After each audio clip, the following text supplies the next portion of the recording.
fight one of them, you fight all of them. Hey.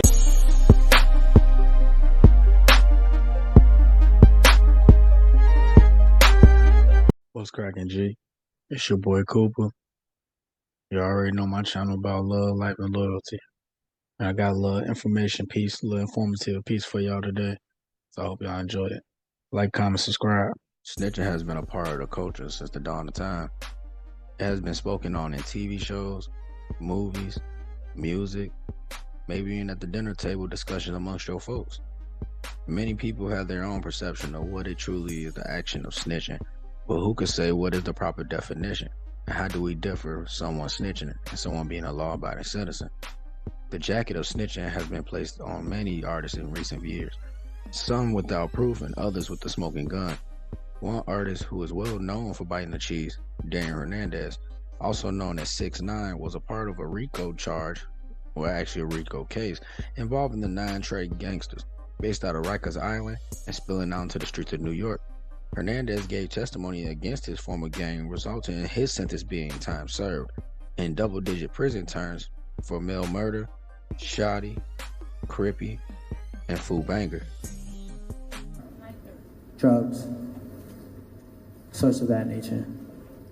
Mr. Hernandez, do you recognize anyone in the courtroom who was a member of 9 Trey when you were a member? Yes. Who do you recognize? And if you can identify that person, you identify where they're sitting in an article of clothing that person may be wearing.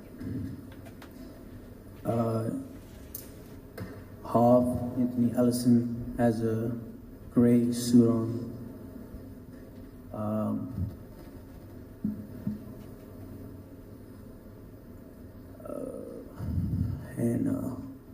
Nuke Ajuman Mac has the brown suit on with the white thing on his head. Your Honor, may the record reflect that the witnesses identified Mr. Mack and Mr. Ellison? Yes, the record reflects that Mr. Hernandez, in sequence, identified Mr. Ellison and then Mr. Mack.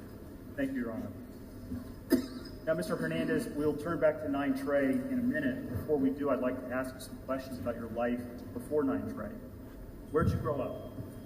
I was raised and lived in Bushwick, Brooklyn. Where'd you go to school? For elementary, I went to PS59. For middle school, I went to Wamaro Campos. For elementary, I went to PS59. Middle school, Wamaro Campos, and high school, for the time being, went to Legacy High School. Legacy High School. Did you work? Yes. What'd you do? I started working at the age of 13. My first job was at the Greenpoint Youth Court. It's a job that handles like misdemeanor cases for youth, where the youth acts in like a bailiff, judge, jury, youth advocate, community advocate type of thing. I did that about for 2 months. Mr. Hernandez, I'm going to cut you off. I think you are speaking so close to the mic that you're blurring some of your words. Maybe move back a tiny bit from the mic and keep your voice up and keep speaking slowly. Thank you. So I did that for about a year. I didn't make a lot of money doing that, so I started working with my brother, busting tables. I did that for about a year and a half. Then I did a job at a grocery store named Stay Fresh and Grill, where I worked as a delivery boy. I did that about for 2 years.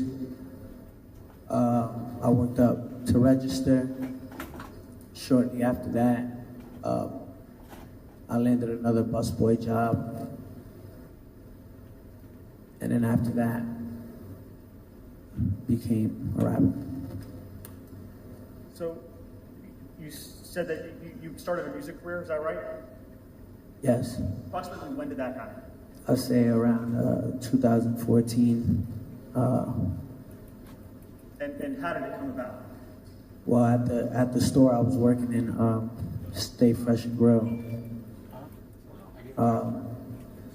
There was a guy under named Peter Rogers always come in there, buy a tea and like a tilapia, some peanuts, stuff like that. He asked me if I made music and if I rapped. And I was like, no. And he was like, well, you know, got the image for it. You look cool.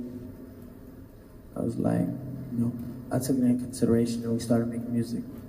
As heard on that clip, 6ix9ine was on the stand and gave his testimony, ensuring his freedom in exchange for the certified members of 9 Trey.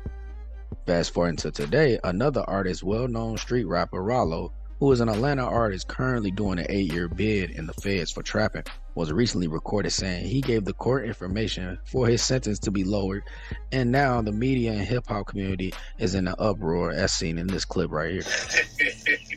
I like that. You're supposed to forever do that, Jay. So, if I was to take acceptance of responsibility for the accusations that hold on, let me stop you right there. It ain't an accusation. It's in black and white, bro. I'm reading your lawyer pleading on your behalf, trying to get this record sealed because of this information that you gave. You saying that you never said that you didn't do it, but you had me believing for 5 years that you kept it solid, dog. And in the paperwork, it say that in 2 months, y'all got locked up in April. In June 6th, you gave a profit. And you gave up information. You gave them folk the code to your phone and let them review it in your presence. That's what the paperwork say. I ain't opposed to that, man. The documents that you see is from a prosecution misconduct hearing.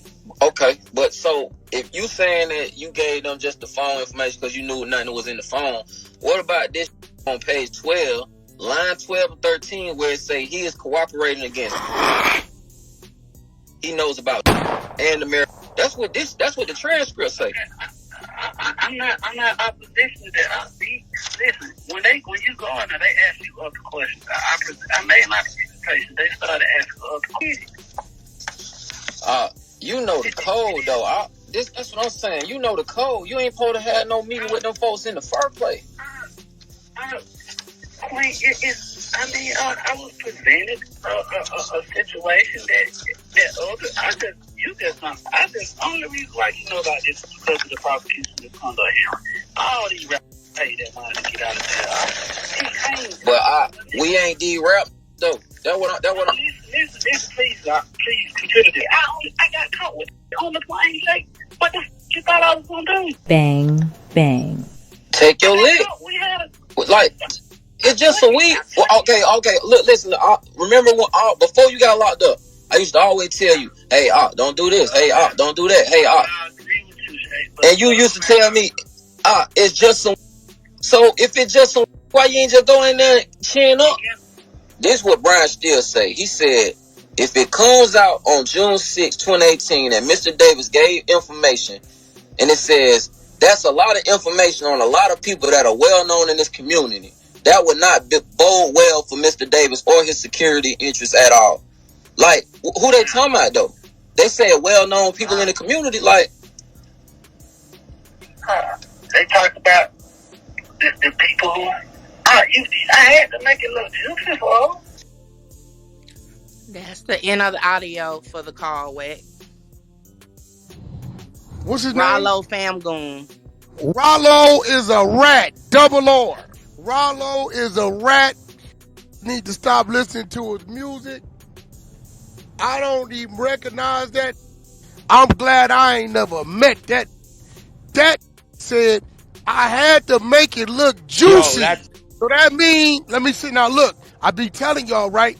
The tail and put them on you, and because they put them on you, they got the right to investigate. That's how they get you doing what you doing that they didn't know you was doing. Said he told on a bunch of in the community. So it's a bunch of that got caught up who don't know why they got caught up because they took a plea, because they took the... So he told on Young Thug then? Unlike 6ix9ine, Ralo is well respected in the trenches, so working with the system can really destroy his cred before he even gets released. But I'll let you guys be the judge of that. It's your boy Cooper. I appreciate y'all checking in. Like, comment, subscribe. subscribe to my channel. Go hit the like button. Go hit follow on my Instagram, Facebook. Y'all know what to do. And like I always say, my channel about love, life, and loyalty. And some of my homies say knowledge, wisdom, understand me. I'll catch you on the next one.